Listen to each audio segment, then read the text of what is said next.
Olá, que bom que você está aqui, seja muito bem-vindo. Aqui é o canal Estudamos a Bíblia e nós estamos hoje seguindo o nosso primeiro capítulo da carta de Paulo aos Efésios. Senhor amado, que coisa boa, foi o que a gente estudou já no nosso último encontro. Tanto conteúdo, Senhor, e tanto mais que a gente sabe que o Senhor tem para nós. Nos revela, Senhor, nos revela nesse estudo coisas para que a gente glorifique o Teu nome. E oramos em nome de Jesus. Amém. Estamos no verso 7 do capítulo 1 da carta de Paulo aos Efésios. Diz assim a palavra do Senhor. Nele, ele está falando de Jesus, tá? O amado. Foi assim que nós finalizamos o verso 6. Se você perdeu o outro vídeo, depois desse você volta e assiste. É bem legal, é bem importante para você ter um contexto aqui do começo da carta. Então, nele, em Jesus, temos a redenção por meio de seu sangue, o perdão dos pecados de acordo com as riquezas da graça de Deus, a qual ele derramou sobre nós com toda a sabedoria e entendimento. Opa, bastante conteúdo aqui, vou lhe ajudar a entender. Uma coisa que eu quero já deixar bem claro aqui, para todo mundo que está assistindo, é que esse estudo, o que eu tento fazer aqui com você, é oferecer para você, como recurso didático, o conteúdo que eu tenho sobre esse texto. Só que tem muito mais. Tem muito mais. Eu não sou a fonte da sabedoria e do conhecimento. Tem muito mais coisa para conhecer. Então, eu consigo alcançar até um certo nível de profundidade. Tem coisas mais profundas. Eu estou vendo com você aqui as camadas mais altas do texto que eu consegui ir entrando. E eu estudo isso ao longo dos anos da minha vida, mas eu sei que tem muito mais. Eu quero estimular você a continuar o seu próprio estudo. Não fique apenas com o que eu lhe passo aqui, mas procure estudar mais. Se você tem um chamado de Deus para o pastorado, vá fazer uma faculdade de teologia, vai se aprofundar nisso. Se você não tem esse chamado, mesmo assim estude, procure ter uma Bíblia de estudo, procure ter comentário bíblico e se aprofunde mais. Ore, jejue, busque esse conteúdo que é muita coisa boa para você. Então, nele, em Jesus, nós temos a redenção. Sabe o que é redenção? Funciona assim. Imagine, eu vou dar um caso atual para poder puxar depois o caso antigo para daí fazer então a explicação do que é em Cristo. Hoje, tá? Se você deve dinheiro, você assinou um contrato e você deve dinheiro para uma instituição bancária. Tá? Você está lá pagando suas prestações todo mês e tal. É possível, é permitido que uma outra instituição bancária, você é o Banco A, você assinou um contrato e está pagando lá R$100 por mês da sua dívida que você pegou um dinheiro emprestado. O Banco B vem e faz assim, eu vou comprar essa dívida. Ele dá um dinheiro para o Banco A e agora você deve para o Banco B. Isso é uma transferência da dívida, né? E lá nos tempos antigos também acontecia, só que não era com bancos formais de instituições. Então imagine que o cidadão lá, né, um cidadão lá na Grécia, ele teve uma colheita ruim, as coisas estavam difíceis, ele foi a alguém importante da sua cidade, né? E ele pegou um dinheiro emprestado. E aí começou a ficar difícil de pagar. E aí um amigo dele, então vou tentar aqui dar nomes, né? Vamos supor que o Antônio estava em dificuldades, ele foi lá, o grande Apolo, e pegou dinheiro emprestado com o Apolo, não estava conseguindo pagar, estava no aperto. Veio o João, chegou para o Apolo e falou assim, Apolo, eu vou comprar essa dívida. Eu vou te dar o dinheiro e a partir de agora o Antônio vai dever para mim. Aí o Antônio só pensa assim, eu estava mal, agora eu continuo mal, porque só mudou agora o dono da dívida, né? Aí o João fala assim, eu comprei essa dívida aqui para perdoar, você não me deve mais nada. Essa é uma forma de redimir a dívida. Naquela época também rolava muito escravidão. Se o Antônio não pudesse pagar o Apolo, ele podia se vender como escravo. E às vezes tinham pessoas que compravam alguém para libertar. Também era uma forma de redenção. Nós fomos redimidos também.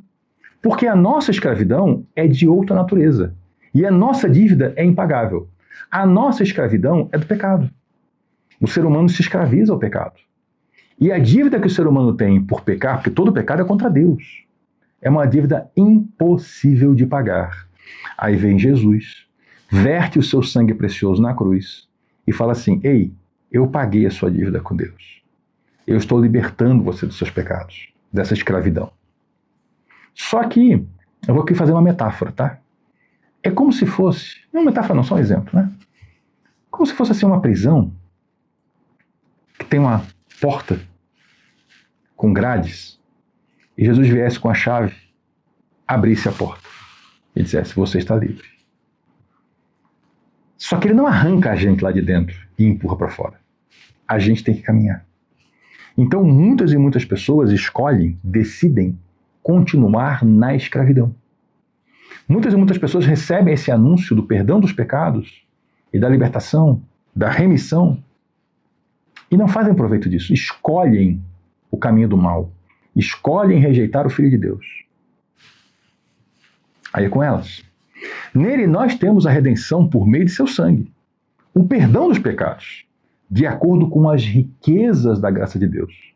Que pense, que riqueza de graça, que riqueza de amor. Nós ofendemos a Deus e Ele mesmo paga o preço por nós, para que nós possamos estar com Deus. Riquezas da graça de Deus, a qual Ele derramou.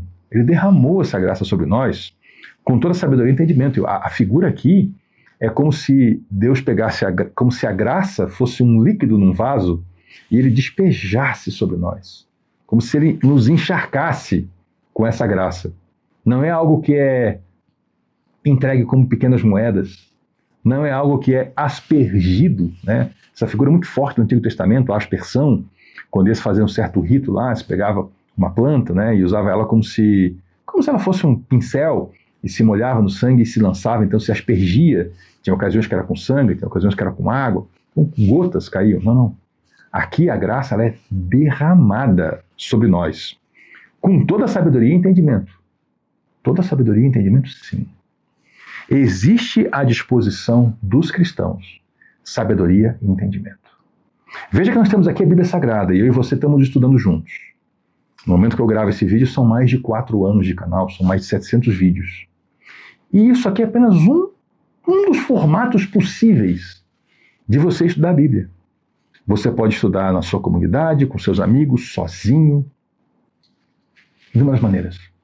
Só que a maior parte dos cristãos que eu conheço não acessa essa sabedoria e esse entendimento.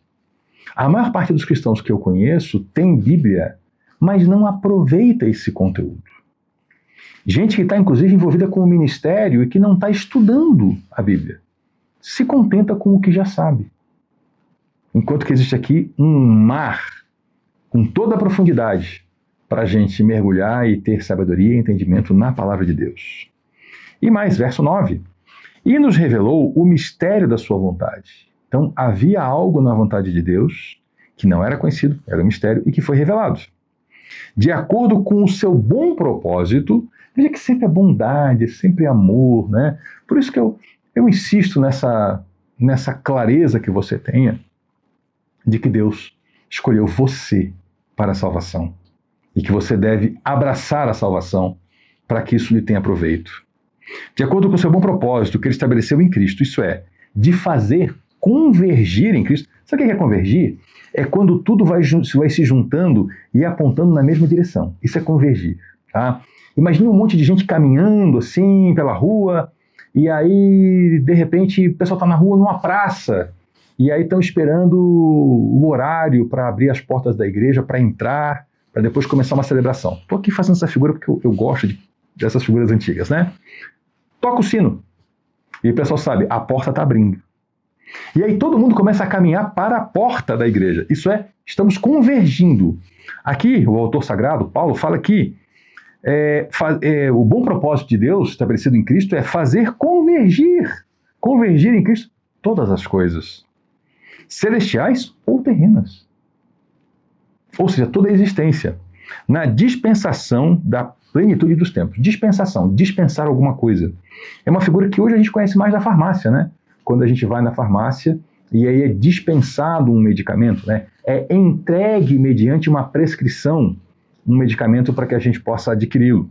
Então, aqui é a entrega daquilo que foi previsto na plenitude dos tempos. Plenitude dos tempos é quando todas as coisas se realizam. Aqui nós temos duas interpretações que eu acho que também as duas convergem, né? Uma é ver a plenitude dos tempos como tudo que acontece a partir da ressurreição de Cristo, que é o tempo do fim, e outra é ver ainda o momento em que Cristo voltará fisicamente para reinar e encerrará a história.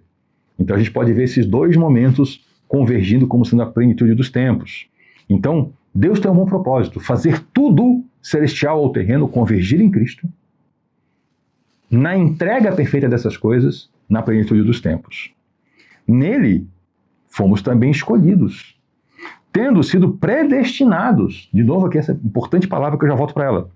Nele fomos também escolhidos, tendo sido predestinados conforme o plano daquele que fez todas as coisas segundo o propósito da sua vontade, a fim de que nós, os que primeiro esperamos em Cristo, sejamos para o louvor de sua glória. Vamos agora dar uma destrinchada nessa frase bonita?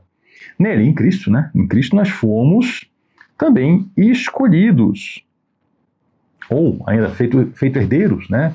Então nós fomos lá escolhidos. Nós quem? Bom, todos os seres humanos. Mas isso se aproveita para quem? Para quem se entrega a Cristo. Nele fomos também escolhidos, tendo sido predestinados.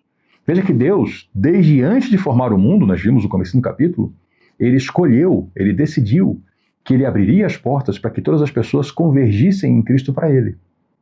Infelizmente, muitos não querem. Então existe sim uma predestinação. O ser humano é predestinado para a glória de Deus.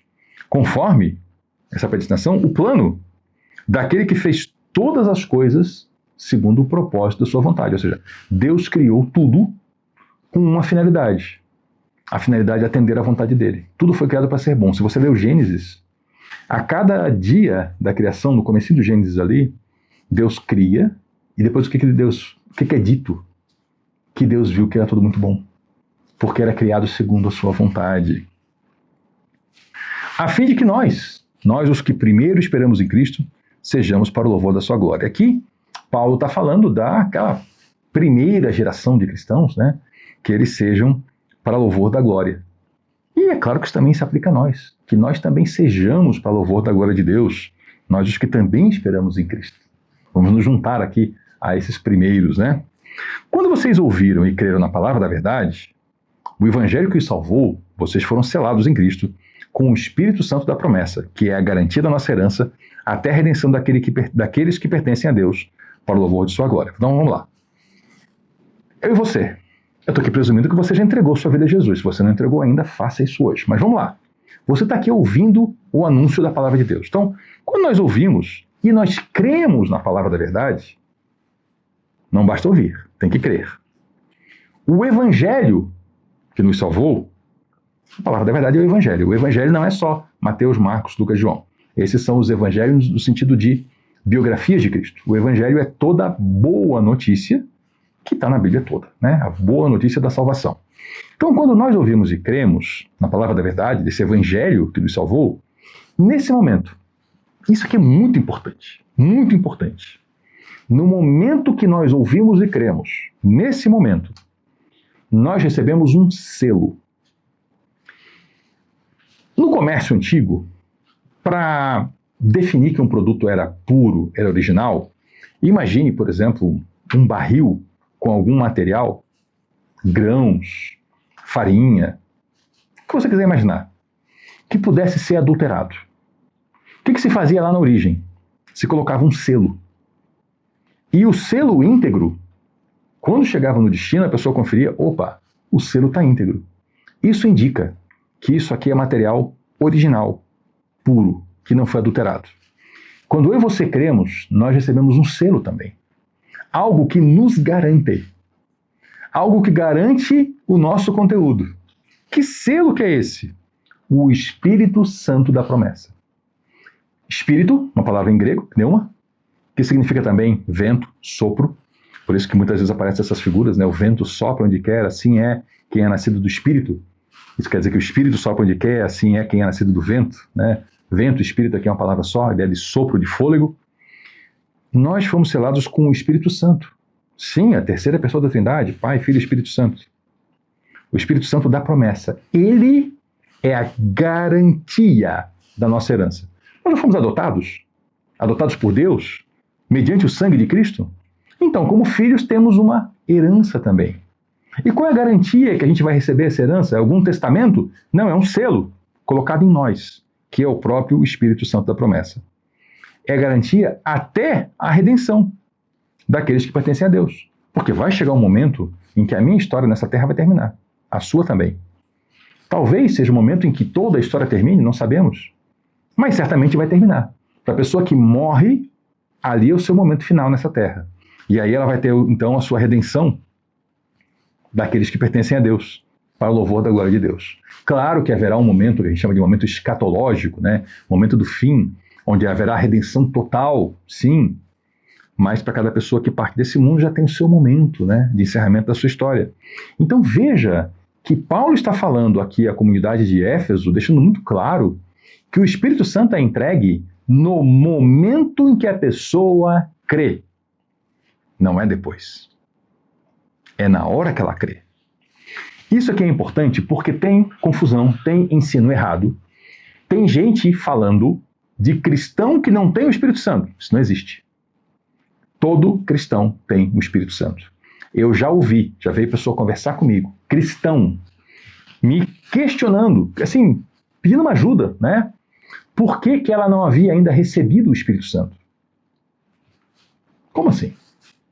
Ah, porque existem pessoas confusas no ensino da palavra de Deus, dizendo que manifestação de dom sobrenatural do Espírito Santo é que é o sinal de que a pessoa recebeu o Espírito Santo. Só que isso não é a Bíblia. Isso é invenção. O que diz a Bíblia? Quando nós cremos, ouvimos e cremos, ali recebemos o Espírito Santo. Isso quer dizer que uma pessoa pode passar por toda a sua vida sem jamais ter uma manifestação sobrenatural de algum dom. Sem problema nenhum. Ela é cristã. Agora, essa exigência, tem gente até exigindo, tem comunidades, igrejas que exigem que para ser pastor tem que não só ter uma manifestação sobrenatural, mas tem que ser bem específica. Se não orar em línguas, não pode ser pastor. Isso não é bíblico. Isso não é bíblico. Eu creio na atuação do Espírito Santo hoje, porque a Bíblia fala isso. Então não existe motivo nenhum para eu crer que essa atuação cessou. Eu não tenho nada na Bíblia indicando que em algum momento cessaria dentro da história a ação sobrenatural do Espírito Santo. Agora, também eu não acredito em tornar essa visão da ação do Espírito Santo algo tão trivial. Que está assim o tempo todo, cheio de profeta, cheio de gente com visão, cheio... Assunto para outro dia, né? Aliás, tratei isso bastante lá em Atos, também em Coríntios, né? Quando a gente estudou isso juntos. Mas aqui o importante é você entender. Se você, quando ouviu, creu, no que você creu, você recebeu o Espírito Santo. E você está selado. Aliás, só para afastar um outro erro aqui, antes da gente fazer nossa pausa, outro dia alguém veio me dizer que o selo de Deus era guardar o sábado. Eu falei, não. E eu mostrei aqui na Bíblia. O selo de Deus é o Espírito Santo. Só para afastar esse outro ensino errado, tá? Cristão não tem dia especial de guarda. Nós já lemos isso na Bíblia. Cristão não tem isso. Não é nem o sábado e nem o domingo. Cristão folga quando dá. Nós não temos dia especial de guarda. Tá? Só para afastar aqui mais um ensino errado e a gente poder prosseguir. Se esse vídeo foi importante para você, você achou que ele é bom, passe para uma pessoa. De qualquer maneira, obrigado pela sua companhia. Volte na próxima, porque aqui nós estudamos a Bíblia. Até lá.